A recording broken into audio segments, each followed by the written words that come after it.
Isang mapagpalang araw po sa inyong lahat. Ngayon po ay October 6, 2024 at tayo po ay nasa ika-27 linggo sa karaniwang panahon. Ating pong unang pagbasa at pagninilay sa araw na ito ay hinango mula sa aklat ng Genesis chapter 2 verses 18 to 24. Sinabi ng Panginoong Diyos, hindi mainam na mag-isa ang tao. Bibigyan ko siya ng makakasama at makakatulong. Kaya lumikha siya ng mga hayop sa parang at ibon sa himpapawid. Inilapit sa tao at ipinaubaya dito ang pagbibigay ng pangalan sa mga iyon.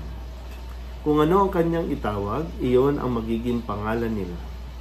Ang tao nga ang nagbigay ng pangalan sa lahat ng ibon at mga hayop, maging maamo o mailap.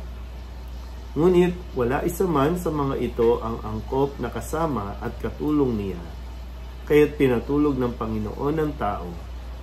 Samantalang nahihimbing, kinuha niya ang isang tadyang nito at pinaghilom ang laman sa tapat niyon.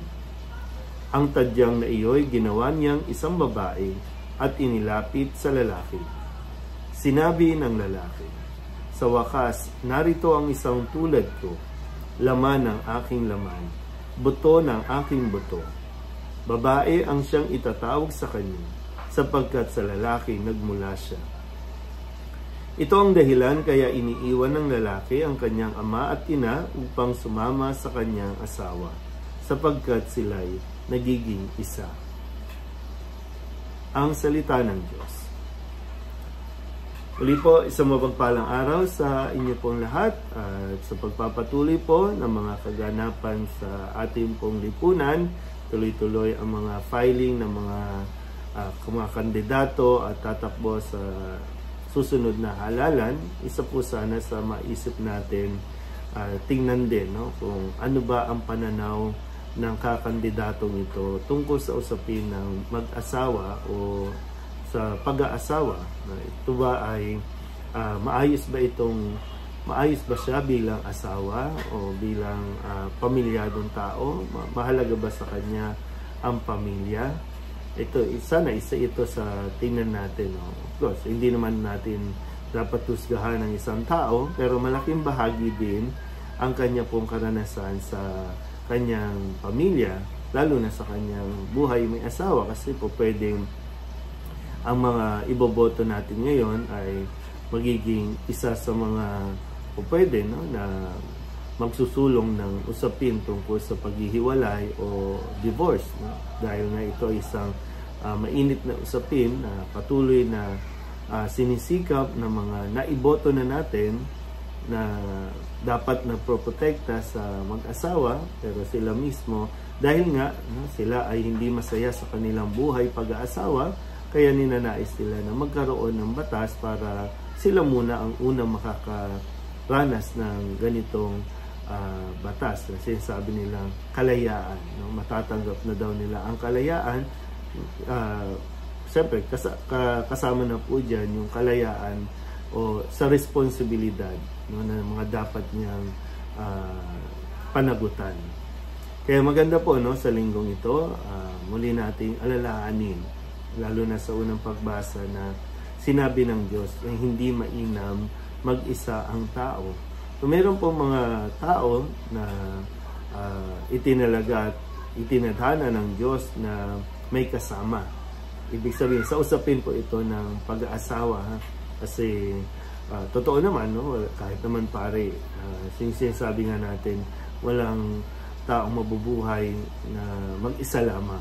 Pero sa konteksto po ng mga sa buhay pag-aasawa yung pinapasok, dito nakita ng Diyos na hindi mainam mag-isa ang tao dahil sa kabila ng lahat ng bagay sa paligid niya ay wala dito ni isa man ang talagang tunay na bumubuo sa kanya o nagpapasaya at nagbibigay ng kaligayahan sa kanya.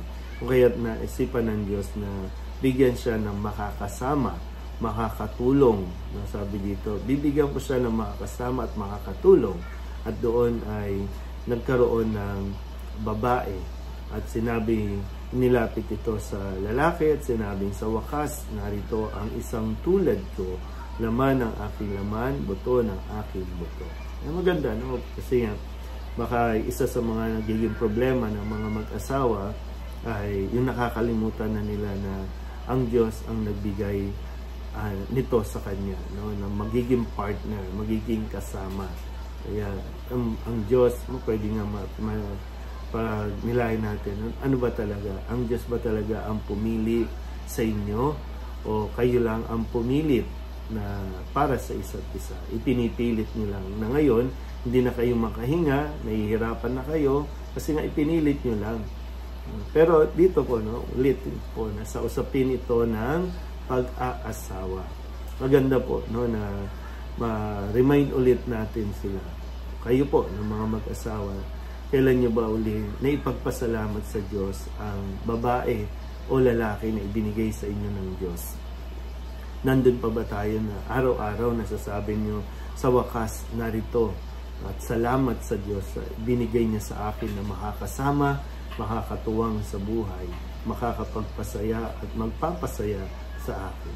Yung ba paggising nyo lang sa umaga, kayo ba magkatabi pang matulog? Kayo ba ay magkasama pa? O nandun kayo sa punto na parang sawa na kayo sa isa't isa at hindi nyo na maatim na magtabi pa o kasamang matulog?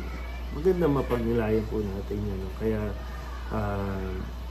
sana po, no, sa mga iboboto natin ngayon na nakikita nyo sa social media, mga nagpa-file, mga masaya sila, no? Kasi sinusuportahan natin sila. Sa pag-file pa nga lang, halos mayroon ng rally kasi bilang pagsuporta. Pero sana itong mga kakandidato rin natin ay pagkatapos ng halalan, sila naman ang sumuporta sa pamilya na ipagtanggol at protektahan ito laban sa kasamaan, laban sa impluwensya na sumisira sa buhay ng pamilya. Mahalaga po ang pamilya. Kapag sira ang mag-asawa, sira ang pamilya. Kapag sira ang pamilya, masisira ang lipunan. Muli po, isang mapagpalang araw sa inyo.